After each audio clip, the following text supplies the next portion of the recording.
नमस्कार साथियों, जय हिंद। मेरा नाम है नितिन कुमार छारी और आप सभी का वसंत एकेडमी पर बहुत बहुत स्वागत है। आज का जो हमारा लेक्चर है वो है एंडोक्राइन सिस्टम यानी कि अंतःस्रावी तंत्र। अंतःस्रावी तंत्र क्या होता है यानी कि एंडोक्राइन सिस्टम क्या है और ये क्या काम करता है, इन सब बातों पर आज हम चर्चा करेंगे। ठीक, चर्चा के पहले यदि कोई व्यक्ति चैनल पर नया है तो वो चैनल को सब्सक्राइब कर दे, बेल आइकन पर टिक भी कर दे, जिससे इससे संबंधित जो लगातार वीडियोज हैं वो आप तक पहुंचते रहें। वीडियो को पूरा देखना, देखने के बाद यदि आपको समझ में आता है, अच्छा लगता है तो इसको लाइक और शेयर भी कर देना। ठीक, तो स्टार्ट करते हैं अपना लेक्चर, जिसके अंतर्गत हम पढ़ने वाले हैं अंतःस्रावी तंत्र यानी कि एंडोक्राइन सिस्टम। ठीक, एंडोक्राइन सिस्टम यानी कि हमारे शरीर के अंदर पाए जाने वाला ऐसा सिस्टम जो हमारी पूरी बॉडी पर क्या कर रहा है, नियंत्रण कर रहा है। नियंत्रण यानी कि कंट्रोल कर रहा है, बॉडी को क्या कर रहा है, कंट्रोल कर रहा है, और दो या दो से अधिक ऑर्गन के बीच में कोऑर्डिनेशन भी बिठा रहा है। ऐसे ही एक तंत्र हमने इसके पहले पढ़ा था, वो था हमारे शरीर में पाए जाने वाला तंत्रिका तंत्र। ठीक है, तंत्रिका तंत्र भी हमारे शरीर के अंदर कंट्रोल और कोऑर्डिनेशन का काम करता है। एंडोक्राइन सिस्टम भी कंट्रोल और कोऑर्डिनेशन का काम करता है। दोनों के सेम काम है, लेकिन काम करने का तरीका अलग है। काम करने के लिए दोनों के अलग अलग प्रकार के दायित्व भी बनते हैं।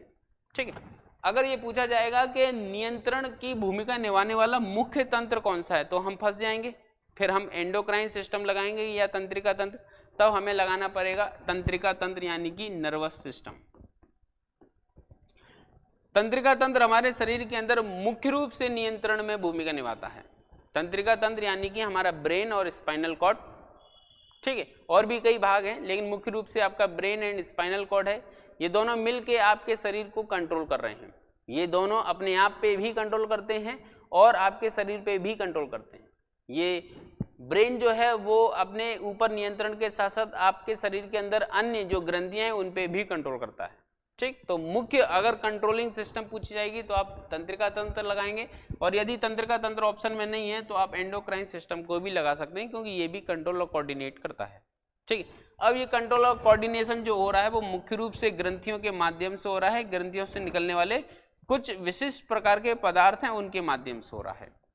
तो एंडोक्राइन सिस्टम के अंतर्गत हम ग्रंथियां देखें तो तीन भाग में बटी हैं। पहली है आपकी अंतःस्रावी ग्रंथि, अंतःस्रावी ग्रंथि यानी कि एंडोक्राइन ग्लैंड। कौन सी ग्लैंड है, एंडोक्राइन ग्लैंड। दूसरी है बाह्यस्रावी ग्रंथि यानी कि एक्सोक्राइन ग्लैंड, और तीसरी है आपकी मिक्स्ड यानी कि मिश्रित ग्रंथि। तीन प्रकार की ग्रंथियां हैं आपके शरीर में जो मुख्य रूप से कंट्रोल और कोऑर्डिनेशन के काम को कर रही हैं। ठीक, अब इनकी अपनी अपनी अलग अलग विशेषताएं हैं। जैसे अगर आप एंडोक्राइन ग्लैंड को देखेंगे तो एंडोक्राइन ग्लैंड की विशेषता है कि इसके अंदर डक्ट नहीं पाई जाती। क्या नहीं पाई जाती, डक्ट यानी कि नलिकाएं नहीं पाई जाती। नलिकाएं न होने के कारण इसको डक्टलेस ग्लैंड भी कहा जाता है। अब इनसे निकलने वाला जो रासायनिक पदार्थ है यानी कि केमिकल कंपाउंड जो बना रही हैं उसका नाम है, आप उसको जानते हैं, हार्मोन। ठीक है, आपके शरीर के अंदर ये हार्मोन्स कई प्रकार की क्रियाओं पर कंट्रोल करता है, कई प्रकार की क्रियाओं को आगे भी बढ़ाता है। ठीक है, जैसे हमारे शरीर के अंदर नए नए हार्मोन्स बनते हैं एक निश्चित उम्र के बाद, और वो हमारे शरीर के अंदर नए नए विचार, नए नए अट्रैक्शन को पैदा कर देता है। ठीक है, तो कुल मिला के हार्मोन्स जो हैं वो एंडोक्राइन ग्लैंड से ही निकल रहे हैं। ठीक है, अब जब हार्मोन्स निकल रहे हैं तो जाएंगे कहाँ, कहाँ जाएंगे, दूसरा प्रश्न, क्योंकि उसके अंदर नलिकाएं तो है ही नहीं, इस ग्लैंड के अंदर डक्ट तो है ही नहीं, नलिकाएं तो है ही नहीं। जब नलिकाएं नहीं हैं तो ये हार्मोन्स कहाँ जाएंगे, तो हार्मोन्स जाएंगे सीधा ब्लड में। कहाँ जाएंगे, ब्लड। तो हार्मोन सीधा के सीधा ब्लड में घुल जाते हैं और वहां पर रहकर अपने पूरे काम को अंजाम देते हैं। ठीक है, तो कभी एंडोक्राइन ग्लैंड पूछी जाए तो आपको ये तीन चीज याद रखनी है। मानव शरीर के अंदर पाई जाने वाली ऐसी ग्रंथियां जो नलिका विहीन होती हैं और हार्मोन्स का निर्माण करती हैं, तथा यह हार्मोन्स नलिका विहीन होने के कारण सीधे रक्त में प्रवाहित कर दिए जाते हैं, तो ऐसी ग्रंथियां कहलाती हैं आपकी एंडोक्राइन यानी कि अंतःस्रावी ग्रंथि। ठीक है, अंतःस्रावी ग्रंथि के अंतर्गत कुछ उदाहरण हैं। कौन कौन सी ग्रंथियां आती, इनको हम थोड़ी देर से अभी देखेंगे, पहले बाकियों को समझ लेते हैं। एक्सोक्राइन यानी कि बाह्यस्रावी ग्रंथि ऐसी ग्रंथि होती हैं जिनमें नलिकाएं पाई जाती हैं, यानी कि डक्ट होती हैं। क्या होती हैं? इनके अंदर नलिकाएं होती हैं। यहाँ पे राइट का टिक कर देते हैं, यहाँ पे क्रॉस, यानी कि यहाँ पे डक्ट नहीं है और वहाँ पे डक्ट है। और इनसे निकलने वाला जो रासायनिक पदार्थ है वो हार्मोन्स नहीं होते। वो क्या है? हार्मोन नहीं होते। फिर क्या है? वो एंजाइम हो सकते हैं या उसके अलावा और कुछ हो सकते हैं, लेकिन वो हार्मोन नहीं होते, ये निश्चित है। ये बात याद रखना कि अंतःस्रावी ग्रंथि से निकलने वाला जो केमिकल कंपाउंड है वही हार्मोन होता है, जबकि बाह्यस्रावी ग्रंथि से निकलने वाला केमिकल कंपाउंड रासायनिक पदार्थ हार्मोन नहीं होता। ये बात याद रखना है क्योंकि यही परीक्षा में प्रश्न पूछा जाएगा। ठीक है, फिर इस परीक्षा में प्रश्न पूछे जाने पे हमारा आंसर गलत ना हो तो उसके लिए एक चीज और मिश्रित ग्रंथि में बताऊंगा, वो भी याद कर लेना। ठीक है, अब जब इसके अंदर नलिका होती है तो निकलने वाला जो भी रासायनिक पदार्थ है, चाहे वो हार्मोन हो या नहीं हो, चूंकि हार्मोन होता नहीं है तो जो भी होता है वो कहाँ जाएगा? वो सीधा सीधा इन्हीं नलिकाओं के माध्यम से शरीर के विभिन्न स्थानों पर पहुंच जाएगा। इन्हीं नलिकाओं के माध्यम से कहाँ पहुंचता है? शरीर के विभिन्न हिस्सों में पहुंचा दिया जाता है। ठीक है, इसके भी कुछ उदाहरण हैं जो अभी थोड़ी देर से देखते हैं। बाकी है नेक्स्ट मिश्रित ग्रंथि। तो ऐसी ग्रंथियां जिनके अंदर आपके अंतःस्रावी और बाह्यस्रावी दोनों ग्रंथियों के भाग पाए जाते हैं, तो फिर वो कहलाती है आपकी मिश्रित ग्रंथि, मिक्स्ड ग्लैंड। यानी कि ऐसी ग्रंथि जिसके अंतर्गत एंडोक्राइन और एक्सोक्राइन दोनों ग्रंथियों के भाग पाए जाते हैं, वो कहलाती है आपकी मिश्रित ग्रंथि। इसका उदाहरण है आपका अग्नाशय, इसका मैंने पहले बता दिया है। अग्नाशय यानी कि पेनक्रियाज।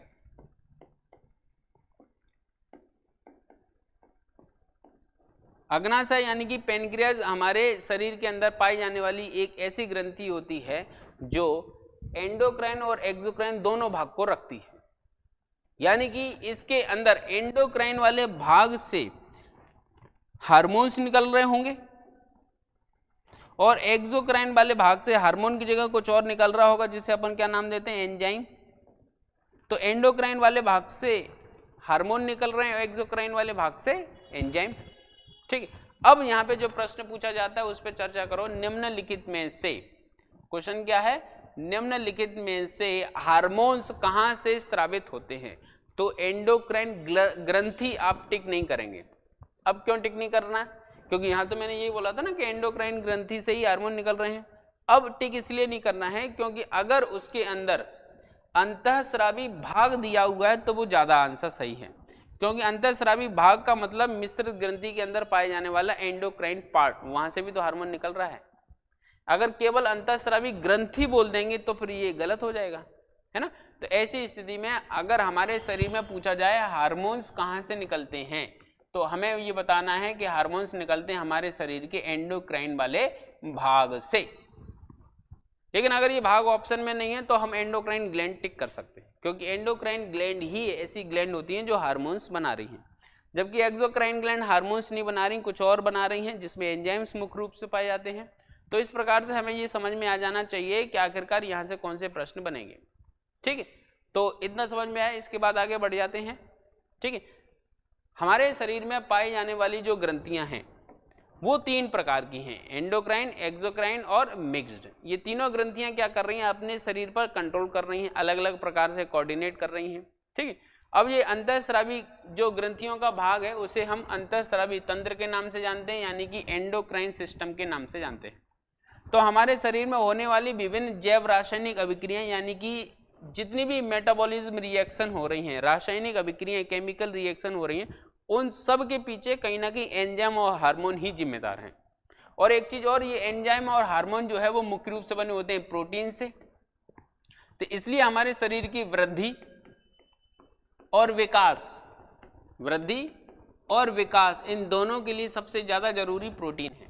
अगर हमारे शरीर में प्रोटीन की कमी होगी तो हमारी बॉडी की ग्रोथ नहीं हो पाती। क्यों? क्योंकि हमारी बॉडी की ग्रोथ करने के लिए एंजाइम और हार्मोन्स का निर्माण होना बहुत जरूरी है, और ये जो एंजाइम्स हार्मोन्स बन रहे हैं वो कहीं ना कहीं आपके प्रोटीन से बन रहे हैं, इसलिए प्रोटीन बहुत जरूरी है। ठीक है, प्रोटीन के बारे में हमने जो चर्चा है वो एक स्पेशल अलग से टॉपिक है, न्यूट्रिशन वाला, पोषण वाला, उसमें एक चर्चा की हुई है, आप वो लेक्चर देखना जिससे आपको ज़्यादा समझ में आएगा, उससे संबंधित, प्रोटीन से संबंधित।